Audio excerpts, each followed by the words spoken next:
mid-90s, the CDC and Kaiser Permanente discovered an exposure that dramatically increased the risk for 7 out of 10 of the leading causes of death in the United States. In high doses, it affects brain development, the immune system, hormonal systems, and even the way our DNA is read and transcribed. Folks who are exposed in very high doses have triple the lifetime risk of heart disease and lung cancer, and a 20-year difference in life expectancy. And yet doctors today are not trained in routine screening or treatment. Now, the exposure I'm talking about is not a pesticide or a packaging chemical. It's childhood trauma.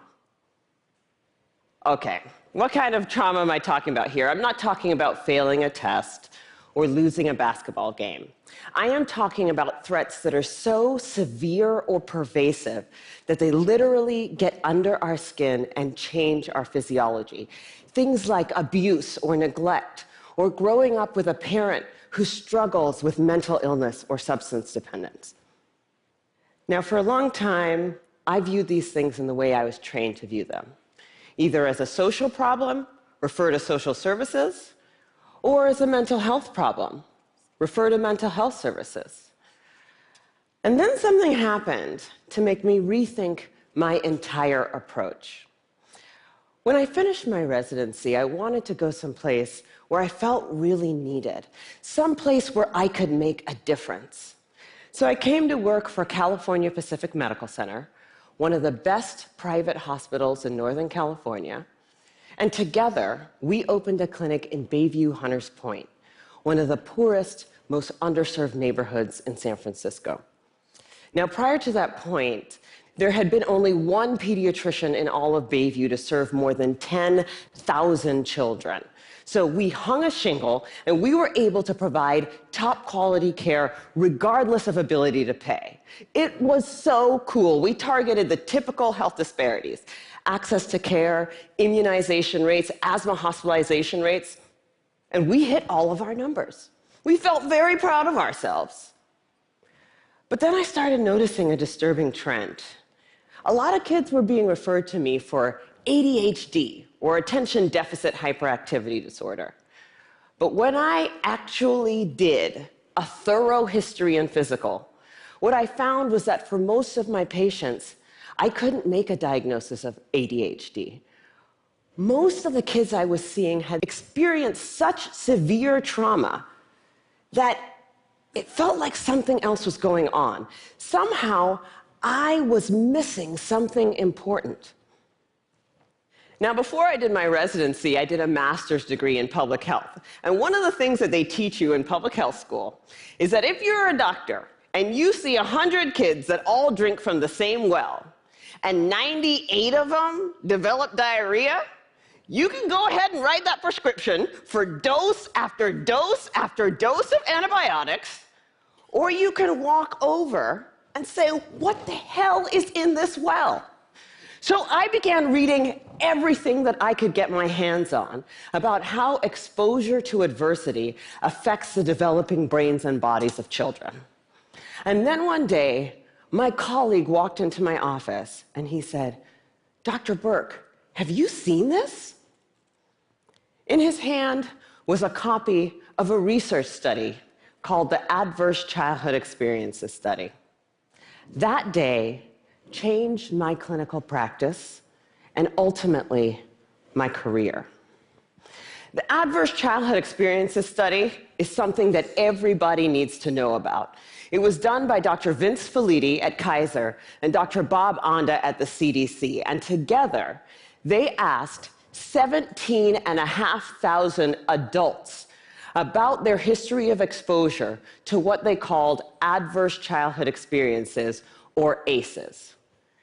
Those include physical, emotional, or sexual abuse, physical or emotional neglect, parental mental illness, substance dependence, incarceration, parental separation or divorce, or domestic violence. For every yes, you would get a point on your ACE score. And then what they did was they correlated these ACE scores against health outcomes. What they found was striking. Two things. Number one, ACEs are incredibly common. 67% of the population had at least one ACE, and 12.6%, 1 in 8, had 4 or more ACEs.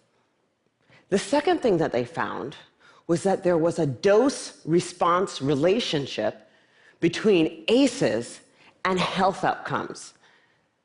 The higher your ACE score, the worse your health outcomes.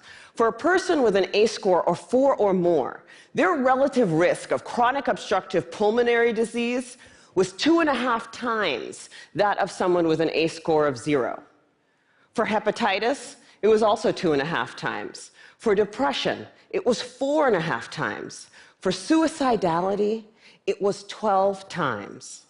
A person with an ACE score of 7 or more had triple the lifetime risk of lung cancer and 3.5 times the risk of ischemic heart disease, the #1 killer in the United States of America.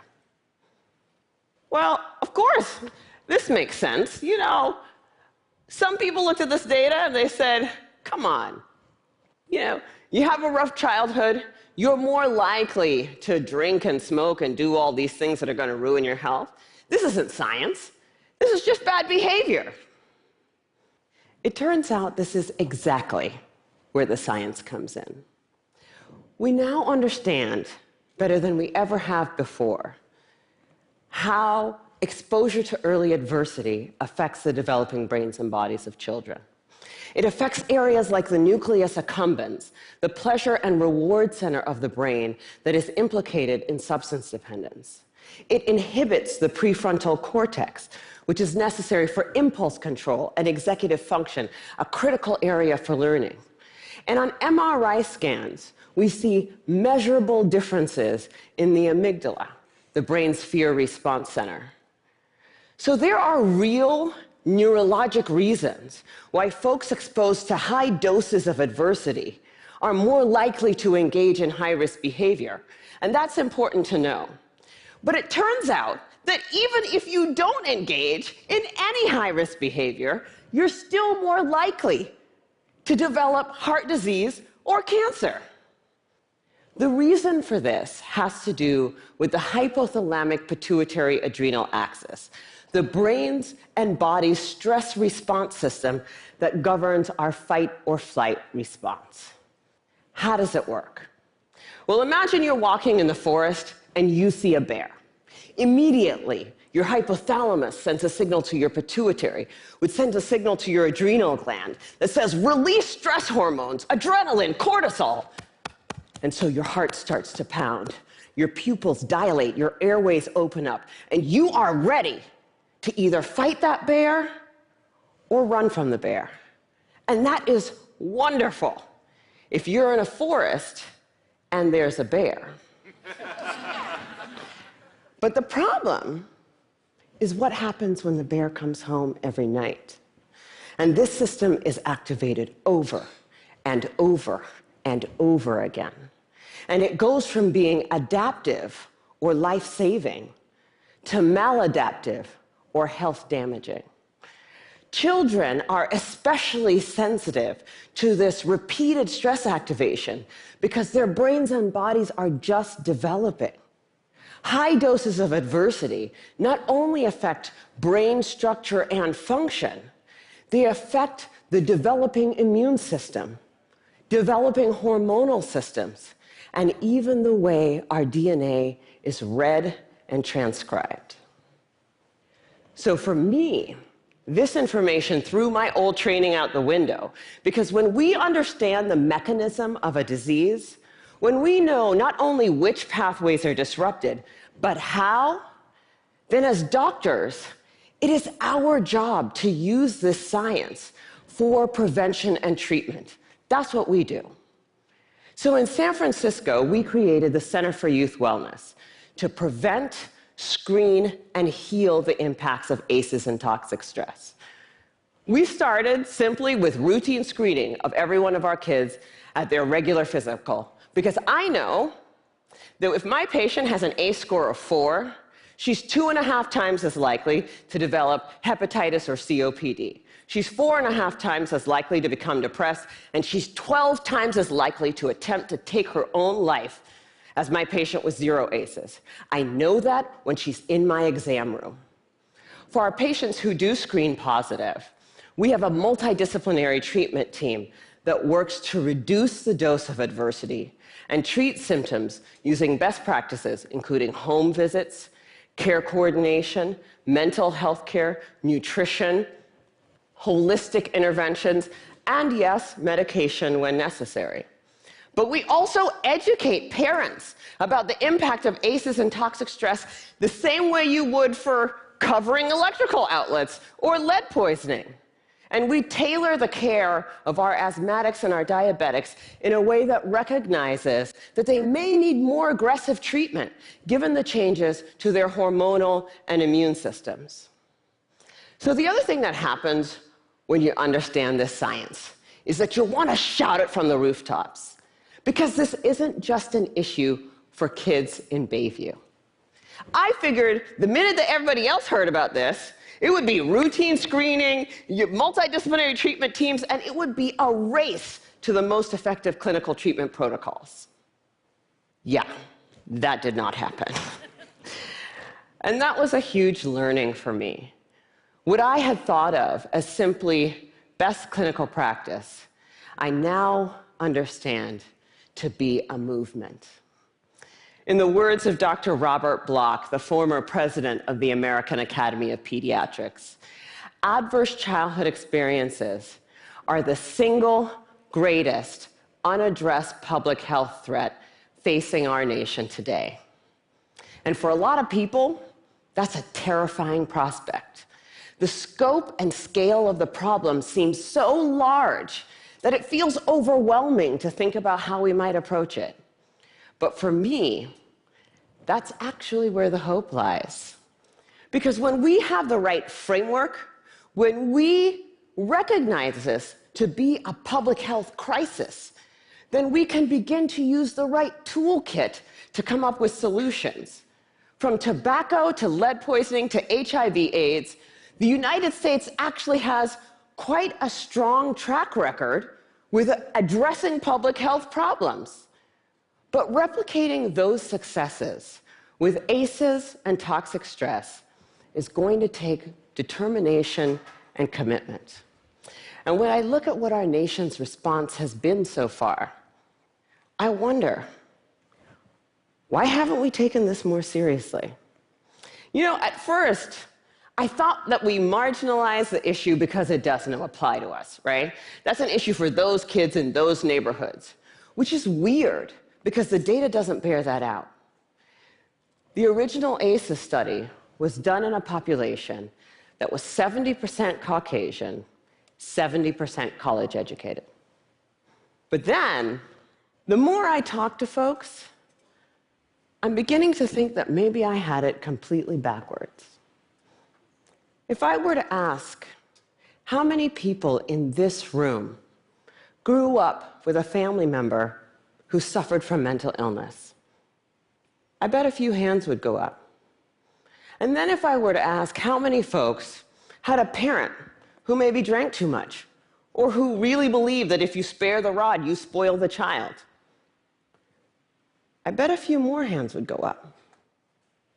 Even in this room, this is an issue that touches many of us. And I'm beginning to believe that we marginalize the issue because it does apply to us. Maybe it's easier to see in other zip codes because we don't want to look at it. We'd rather be sick.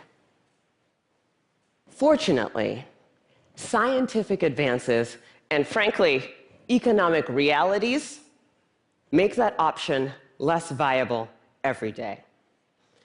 The science is clear. Early adversity dramatically affects health across the lifetime.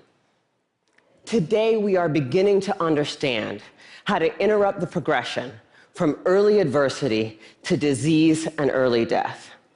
And 30 years from now, the child who has a high ACE score and whose behavioral symptoms go unrecognized, whose asthma management is not connected, and who goes on to develop high blood pressure and early heart disease or cancer will be just as anomalous as a 6-month mortality from HIV/AIDS. People will look at that situation and say, what the heck happened there? This is treatable. This is beatable. The single most important thing that we need today is the courage to look this problem in the face and say, this is real, and this is all of us. I believe that we are the movement. Thank you.